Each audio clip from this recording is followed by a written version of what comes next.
What's up, y'all? Know it's been a minute since y'all heard from me.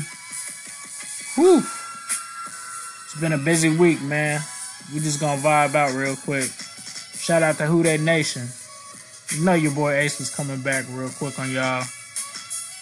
This is gonna be episode 2 of Unfiltered. So I'm gonna give y'all all of my thoughts, how I'm feeling and everything. I'm just gonna let this rock out for a little bit. If you down with some of the music that I play, a lot of it is Meek Mill. It's heavy Meek Mill on here. This is Championships off of Championship. But with that being said, man, a lot to talk about. Thank you for my subscribers.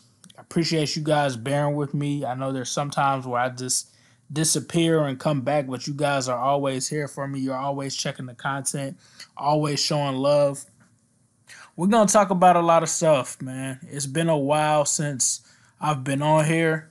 The number one trending topic that I'm seeing right now is basically about Lou Anarumo and this defensive coordinator search that has been going on for I don't know how long. It seems like it's almost been 3 months now that the Bengals have been looking for a coach. And I even watched a clip of Marvin Lewis talking about the Bengals coaching situation, which was kind of awkward, but also talking about, he mentioned the fact that the Bengals need to get a defensive coordinator.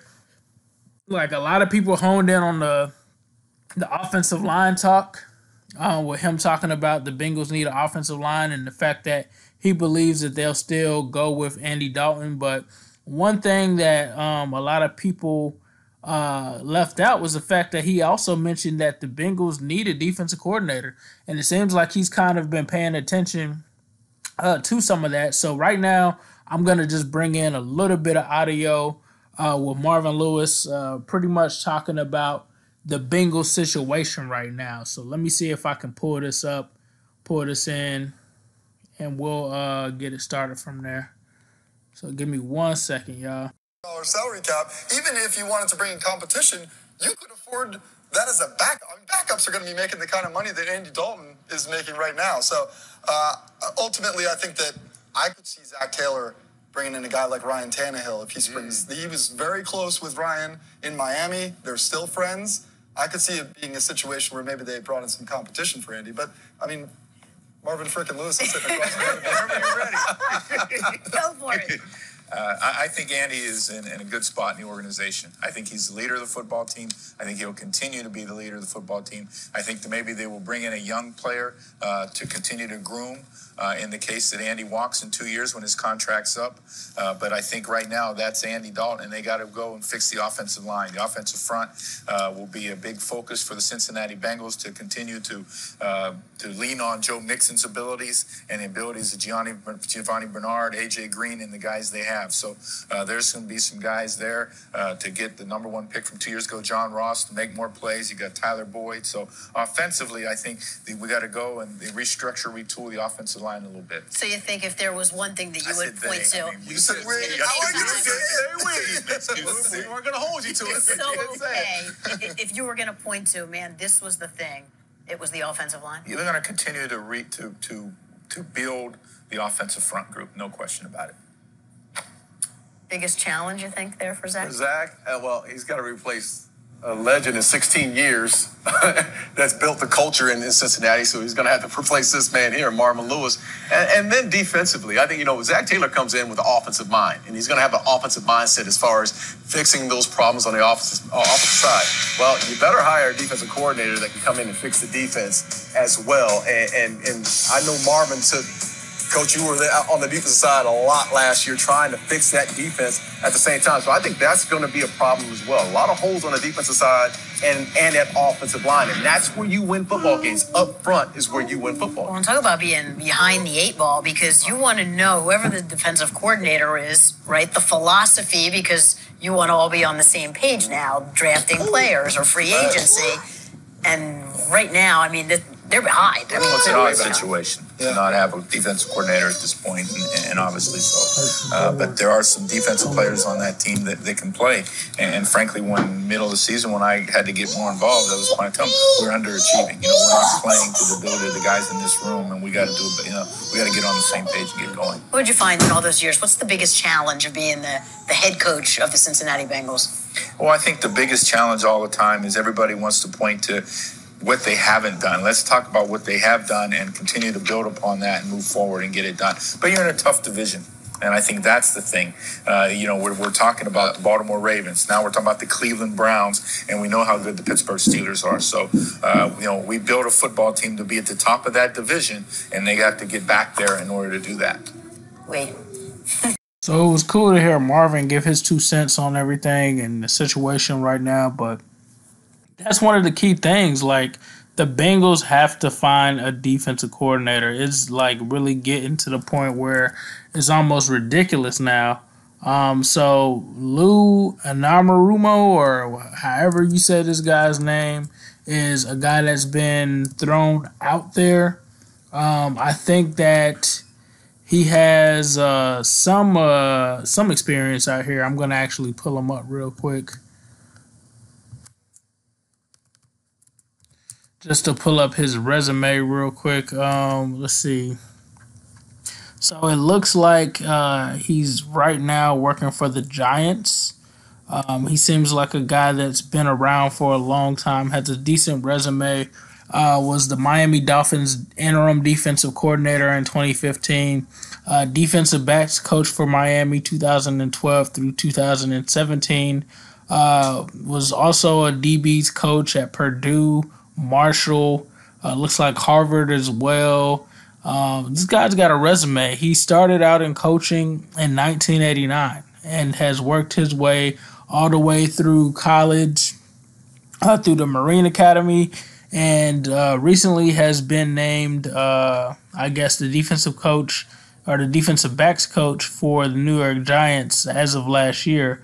So this is a guy that comes in that seems like, you know, he might not be your number one pick, especially after a ton of guys turned the jobs down.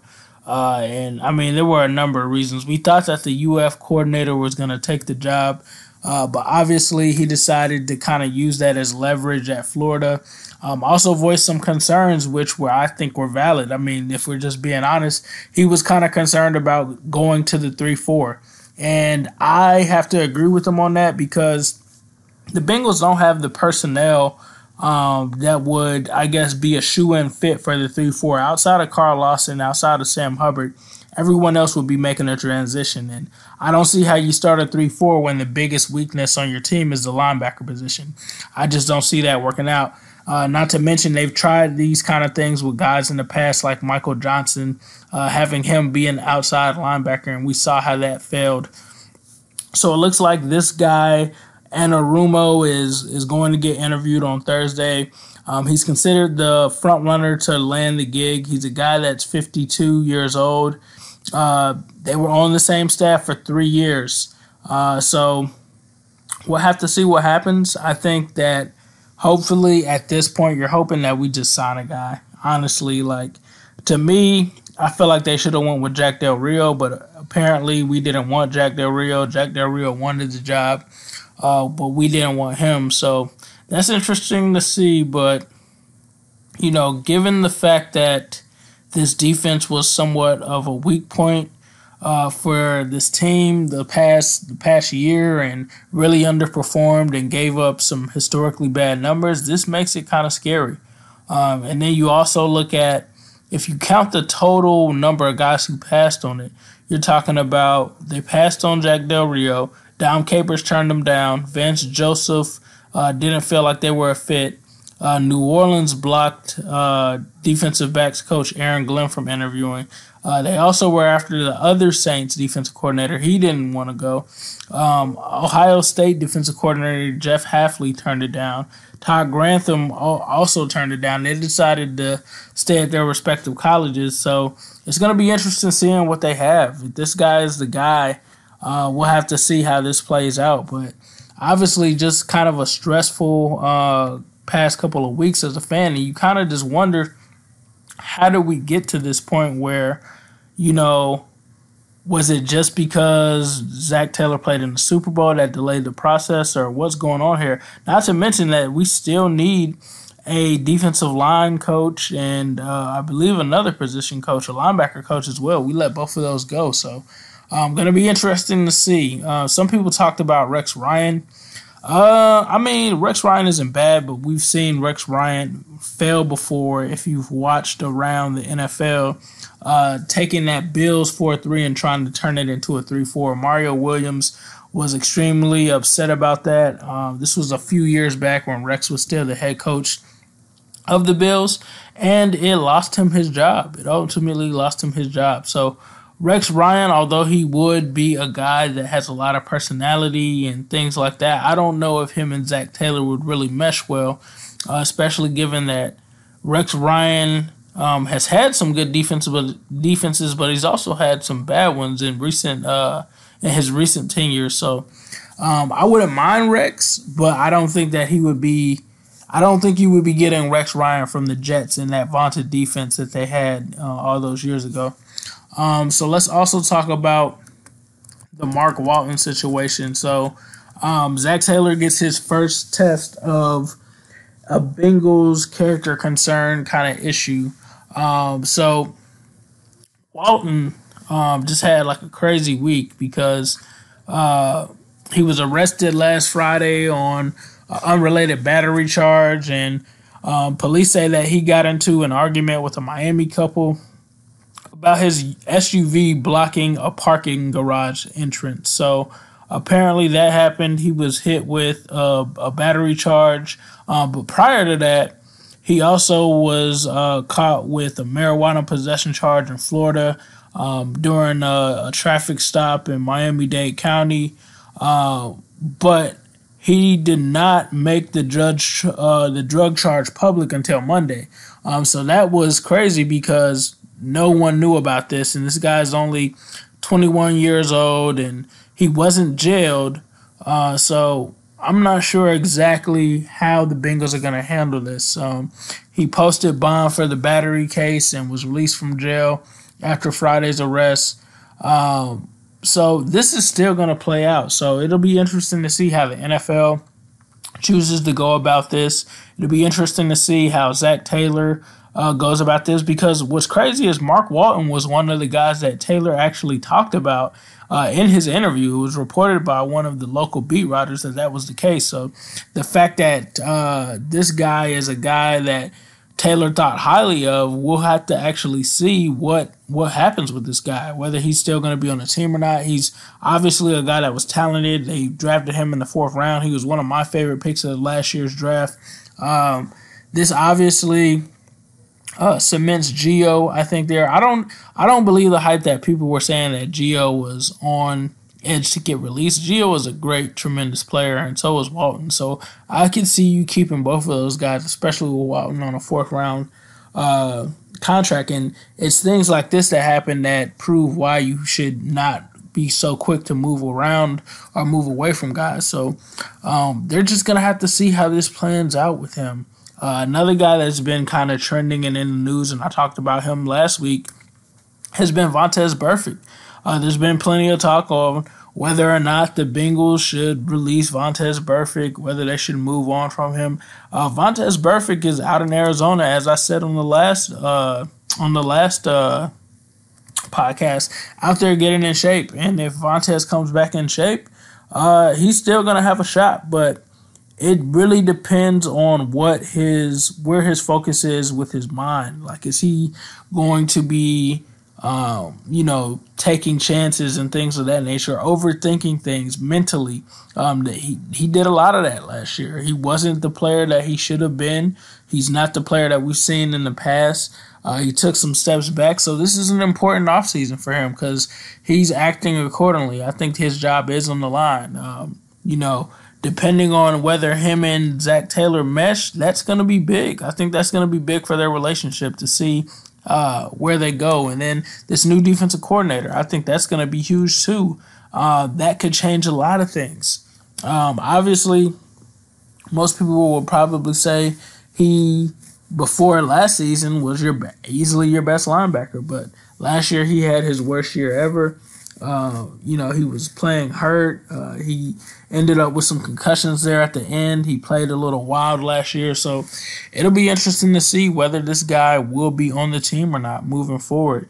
But outside of that, there just haven't really been too many huge topics to talk about regarding the team outside of those. Obviously, the defensive head coach or the defensive coordinator search continues. So hopefully tomorrow we get some actual coordinator, man. I mean, we're talking about a few weeks out from the combine. So hopefully we get a guy that can come in there and, get this defense together and possibly you're looking at the 11th draft pick that could be used to bring someone in. So we'll have to see what happens with that, but I'm glad to get back in touch basis with you guys, and hopefully I will be able to do this more frequent, and more often.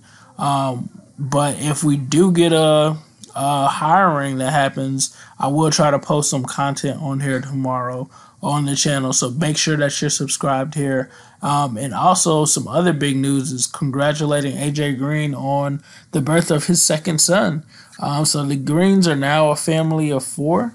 And yeah, man, he's got a new son. I think his name is Gunner Blaze Green. I like that name. That's pretty dope. So congrats to AJ and Miranda. And since I don't have much time left, I'm not sure if I told you guys the story or not, but since we talked about Vontaze Burfict, I want to tell you guys about the story. And I apologize if I'm telling this story again, but I'll tell you the story I have of Vontaze Burfict that I haven't told many people. But anyways, let's go back about 3 or 4 years. At the time, I feel like this was coming off of 2015 after the whole debacle. And one thing that changed was that Vontaze Burfict decided to cut his hair, right? So I have some mutual friends that know some of the players. That's where I get some of my information from. Somehow, I can't even remember how, but I ended up with a picture of Vontaze Burfict. And it was a picture with him with his hair cut, right? And I didn't know how important it was for Vontaze that, the media not be able to see his hair or whatever it was. And I ended up sending the picture or tweeting the picture to Paul Dehner Jr. What's crazy is I actually posted the picture on my Twitter account 2 days before this happened. So I sent it again, and Paul Dehner Jr. blew it up in Houday Nation. It literally was blown up. And I posted that, went to lunch or was working or whatever, came back and my phone was on fire. Next thing I know, Vontaze Burfict is in my DM, Sam. He was in my DM where did you get the picture? I just felt so bad. Honestly, I was like, damn, it's crazy that Vontaze is in my DM, but he's in my DM for bad reasons. So that kind of ended the whole possibility of having Vontaze on New Stripe City for an interview, because I really kind of pissed him off, and I really apologize to him. And Vontaze, if you're listening now, I apologize to you now, bro. I didn't even, at the time, I wasn't even thinking that it was something that could have been harmful. But when I talked to my wife, and that's why she's my wife, she explained it. She was like, man, this is his own personal thing. If he wants to reveal he got a haircut, let him reveal that. Who are you to reveal that? And to be honest with you, I wasn't even thinking about it like that. I was just trying to help them out. But yeah, man, I hope Vontaze is around for a number of years. You guys seen him in my logo, so obviously I want him to stay. But I think he's going about things the right way by working out, getting back in shape. So if you guys have any questions or any topics that you want me to comment on, be sure to leave them in the comments. But as usual, man, I will leave you guys with a Houday all day, every day, and especially on Sunday.